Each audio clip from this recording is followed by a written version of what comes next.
10,000 కోట్లు ఖర్చు పెట్టామని ఉత్తమ్ కుమార్ రెడ్డి గారు చెప్తున్నారు. అంటే అది కూడా ఒక సత్యదూరమైనటువంటి విషయం. నెక్స్ట్, ప్రాజెక్ట్ కాస్ట్ పెరిగిందని మన మీద బద్నాం చేస్తుండ్రు. 2007లో 17,875 కోట్లకు మొదలు జీవో ఇచ్చిండ్రు. మళ్ళీ 2008లో దాన్ని 38,500 కోట్లకు పెంచిండ్రు. అంటే ఏ పనులు చేయకుండానే ప్రాజెక్ట్ కాస్ట్ డబుల్ చేసిండ్రు. 17,000ని 38,000కి చేసిండ్రు. ఆ చూడండి, పైన జీవో నంబర్ 114 ఉంది, అది 17,000 కోట్లు. కింద ఇంకొక జీవో 38,500 కోట్ల రూపాయలకు పెంచిండ్రు. ఢిల్లీకి 2012లో పంపిండ్రు అనుమతుల కోసం, అప్పుడు 40,000 కోట్లకు పెంచిండ్రు. అంటే 17,000 నుంచి 40,000 కోట్లకు ప్రాజెక్ట్ కాస్టు కాంగ్రెస్ హయాంలోనే పెరిగింది. ఆ రోజు ఏ పనులు చేయకుండానే 40,000 కోట్లకు పెంచిండ్రు. మరి ఇందాక చెప్పిన పాయింట్ 10,000 ఖర్చు పెట్టినామన్నారు, అన్ని కలిపి వాళ్ళు పెట్టింది 3,780 కోట్లు మాత్రమే. సో ఇట్లా ప్రాజెక్ట్ కాస్టు 17,000 నుంచి 40,000 కోట్లకు కాంగ్రెస్ హయాంలోనే పెరిగింది. బట్ ఆ 40,000 కోట్లది కూడా ఎందుకు పెరిగిందో నేను ముందు ఎక్స్ప్లెయిన్ చేస్తా. నెక్స్ట్, సో బేసికల్లీ ఒక విషయం పదే పదే వస్తుంటుంది బయట. ఏమొస్తుంది? తమ్మిడిహట్టి దగ్గర ప్రాజెక్ట్ కడితే గ్రావిటీ ద్వారా నీళ్ళు వస్తుండే, తమ్మిడిహట్టి దగ్గరనే ప్రాజెక్టు కడితే 40,000 కోట్లకే అయిపోతుండే, వీళ్ళు కమిషన్ల కోసం ప్రాజెక్టును మార్చిండ్రు అని ఒక బురద జల్లే ప్రయత్నం బీఆర్ఎస్ మీద చేస్తుండ్రు. అసలు ఎందుకు మార్చినాం? తమ్మిడిహట్టి దగ్గర మనం ప్రయత్నం చేసినామా లేదా? అసలు తమ్మిడిహట్టి నుంచి మేడిగడ్డకు మార్చాల్సిన అవసరం ఏంటి? ఇది నేను ఫ్యాక్ట్స్తో, ఆధారాలతో సహా ఒక్కసారి మీకు వివరించే ప్రయత్నం చేస్తాను. అసలు ఎందుకు మారాల్సి వచ్చింది? ముందే మనం డైరెక్ట్గా మార్చినామా? ఎప్పుడు అసలు మార్చే నిర్ణయం తీసుకున్నాం? ఏ పరిస్థితుల్లో నిర్ణయం తీసుకున్నాం? ఆ నిర్ణయం తీసుకున్నది ఎవరు? ఆ నిర్ణయం ఎందువల్ల తీసుకోవాల్సి వచ్చిందో I will try to explain. First of all, మన గవర్నమెంటు 2 జూన్ 2014 ఏర్పడ్డది. మీరు చూస్తే 23 జూలై 2014, అంటే గవర్నమెంట్ ఏర్పడ్డ నెల 15 రోజుల్లోనే, that is our commitment.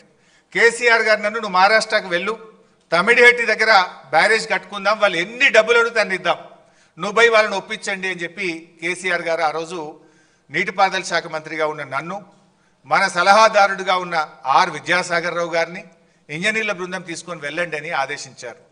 So government ఏర్పడ్డ 45 డేస్కు ఐ వెంట్ టు మహారాష్ట్ర. ఆ రోజు మహారాష్ట్రలో కాంగ్రెస్ గవర్నమెంట్ ఉంది. ఆ కాంగ్రెస్ గవర్నమెంట్లో ఇరిగేషన్ మినిస్టర్ హసన్ ముషరఫ్ గారు మహారాష్ట్ర నీటిపారుదల శాఖ మంత్రి.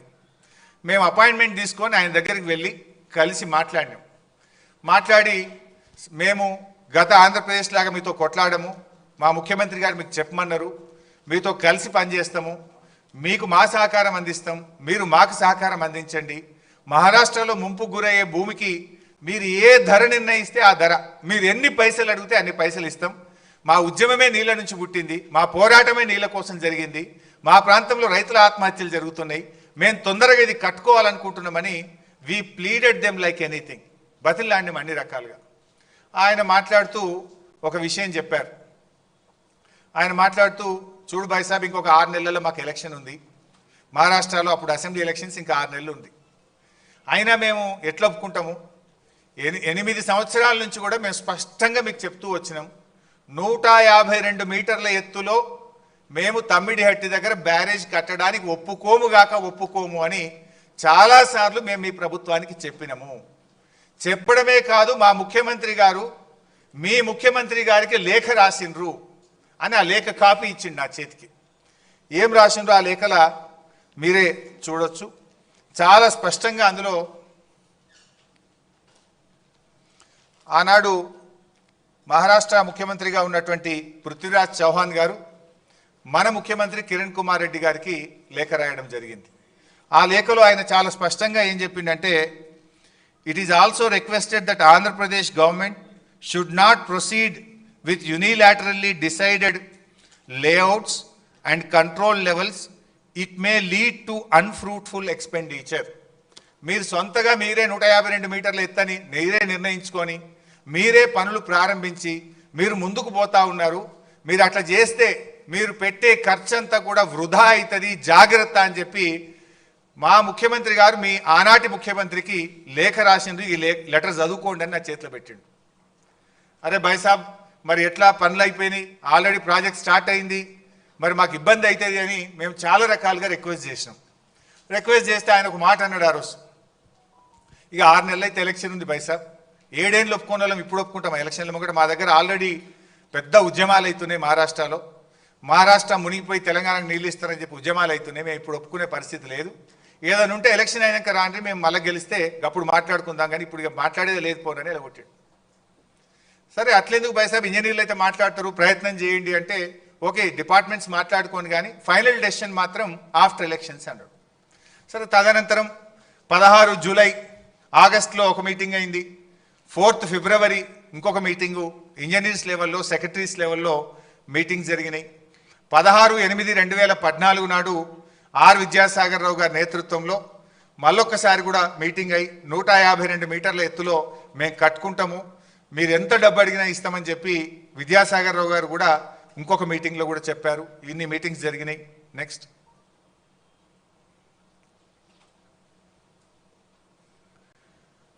సో ఇట్లా చాలాసార్లు అడిగినాం. ఎప్పుడు అడిగినా కూడా మహారాష్ట్ర నుంచి ఒకటే చెప్పిండ్రు, 152 మీటర్ల ఎత్తులో ఒప్పుకునే ప్రశ్నే లేదు. అవన్నీ మినిట్స్ ఆఫ్ ద మీటింగ్స్ కూడా ఉంటాయి, ప్రతి మీటింగ్ మినిట్స్ కూడా ఉంటాయి. తర్వాత మహారాష్ట్రలో ఎలక్షన్స్ అయింది, దెన్ బీజేపీ గవర్నమెంట్ అధికారంలోకి వచ్చింది, కాంగ్రెస్ ఓడిపోయింది, బీజేపీ గెలిచింది.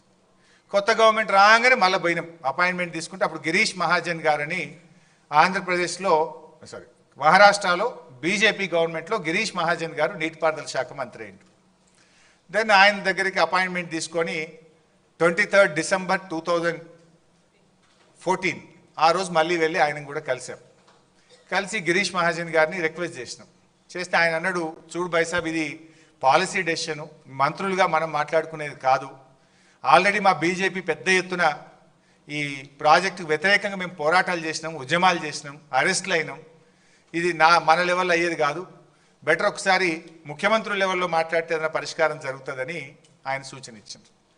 దెన్ నేను వచ్చి మన ముఖ్యమంత్రి కేసీఆర్ గారికి విషయం అంతా బ్రీఫ్ చేసినాం. నెక్స్ట్ బ్రీఫ్ చేస్తే కేసీఆర్ గారు స్వయంగా ఆ రోజు మహారాష్ట్రకు వచ్చింది. ఆ డేట్ చూస్తే మీకు గుర్తొస్తుంది, 17 ఫిబ్రవరి 2015 ఆ రోజు కేసీఆర్ గారు బర్త్డే. తన బర్త్డే కూడా పట్టించుకోకుండా, ముఖ్యమంత్రి అయిన తర్వాత జరిగిన ఫస్ట్ బర్త్డే, తన బర్త్డేను కూడా పట్టించుకోకుండా నిజమైన జన్మదినం మహారాష్ట్రను ఒప్పిస్తే నా నిజమైన జన్మదినం అనుకొని బర్త్డే రోజు మహారాష్ట్రకు వచ్చాడు. మహారాష్ట్రకు వచ్చి ఆ రోజు అక్కడ ముఖ్యమంత్రి గారు అదే రోజు అపాయింట్మెంట్ ఇచ్చిండు. ఆయన అపాయింట్మెంట్ ఇచ్చినాడే నా బర్త్డే తర్వాత, కానీ ముందు ఆయన అపాయింట్మెంట్ ఇచ్చిండు, పోదాంపు అని మమ్మల్ని అందరిని తీసుకొని అటుపోయింది. లక్కీలీ తెలంగాణ బిడ్డ ఆర్ విద్యాసాగర్ రావు గారు, సిహెచ్ విద్యాసాగర్ రావు గారు మహారాష్ట్ర గవర్నర్గా ఉన్నారు. ఆయన ఆశీస్సులు కూడా ఉంటాయి, తెలంగాణ బిడ్డనే ఉన్నాడు కదా అని ఆయనను కూడా బతిలాడి సిహెచ్ విద్యాసాగర్ రావు గారి సమక్షంలోనే కేసీఆర్ గారు మరి మహారాష్ట్ర ముఖ్యమంత్రి ఫడ్నవీస్ గారిని కలిసి రిక్వెస్ట్ చేసినాం. చాలా రిక్వెస్ట్ చేసిన కేసీఆర్ గారు, మన తెలంగాణ ఉద్యమ చరిత్ర, మన పోరాటము, తెలంగాణకు ఉమ్మడి ఆంధ్రప్రదేశ్లో జరిగిన అన్యాయము, రైతుల ఆత్మహత్యలు, కరువు, బాధలన్నీ కూడా వివరించి ఈ ప్లీడెడ్ లైక్ ఎనీథింగ్. ఆల్మోస్ట్ 45 నిమిషాలు కేసీఆర్ గారు తన ప్రసంగంలో మహారాష్ట్ర ప్రభుత్వాన్ని, మహారాష్ట్ర ముఖ్యమంత్రి గారిని పలు విధాలుగా కోరడం జరిగింది. అన్నీ విన్న తర్వాత ఫడ్నవీస్ గారు మాట్లాడుతూ, చూడు భాయ్ సాబ్, నేను ఈ ప్రాజెక్టుకు వ్యతిరేకంగా పోరాటం చేసిన, మహారాష్ట్రలో నేను విదర్భ ప్రాంత నాయకుడిని, విదర్భ ప్రాంతం నుంచే ఎమ్మెల్యేగా ఉన్నాను. ఈ ప్రాజెక్టుకు వ్యతిరేకంగా నేను ఉద్యమాలు చేసినా, పాదయాత్రలు చేసినా, నేను అరెస్ట్ అయినటువంటి వ్యక్తిని, పోరాటం చేసిందే నేను. 8 ఏళ్ళు కాంగ్రెస్ వాళ్ళు ఒప్పుకోండి, ఇప్పుడు నేనెట్లా ఒప్పుకోగలుగుతా? ఇది సాధ్యమయ్యే పని కాదు, 152 మీటర్ల ఎత్తున నేను ఒప్పుకోనని ఖరాఖండిగా ఆ మీటింగ్లో ఫడ్నవీస్ గారు మనకు స్పష్టంగా చెప్పారు. అప్పుడు ఏం చేయాలి ఒక బాధ్యత అయితే ముఖ్యమంత్రి? మహారాష్ట్రలో కాంగ్రెసు, ఏపీలో కాంగ్రెసు, ఢిల్లీలో కాంగ్రెస్, 3 చోట్ల కాంగ్రెస్ గవర్నమెంట్ ఉండి 8 ఏళ్లలో వాళ్ళు ఒప్పించలేకపోయింది. మనము కాంగ్రెస్ ప్రభుత్వం 6 నెలలు ఉంటే వాళ్ళని బతిలాడినాం, కొత్తగా వచ్చిన బీజేపీ ప్రభుత్వాన్ని బతిలాడినాం, ఇద్దరిని రిక్వెస్ట్ చేసినాం, మాకు అవకాశం ఇవ్వండి, మీరు ఎంత డబ్బు అడిగినా ఇస్తాము అని. వాళ్ళు సమస్య లేదు. ఫడ్నవీస్ గారు ఒక మాట అన్నారు, ఇప్పుడు నిన్నటిదాకా కాంగ్రెస్ గవర్నమెంటే ఉండే, వాళ్ళు ఒప్పుకోలేదు, పోరాటం చేసింది నేను, ఇప్పుడు నేను ముఖ్యమంత్రి కాగానే పర్మిషన్ ఇస్తే రాజకీయంగా నాకు ఈ రాష్ట్రంలో ఎంత దుమారం చెలరేగుతుందో ఒక్కసారి ఆలోచించండి. నా జాగలుండి మీరు ఆలోచించండి. ధర్నాలు చేసింది నేను, పాదయాత్రలు చేసింది నేను, అరెస్ట్ అయింది నేను.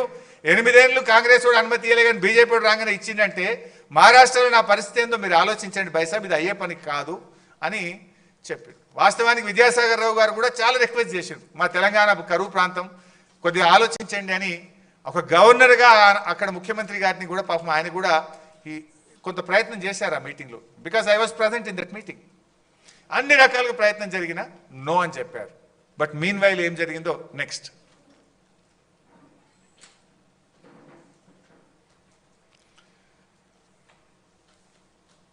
సో ఈ స్లైడ్ మార్చి నేను నెక్స్ట్ చెప్తా ఇంకోటి.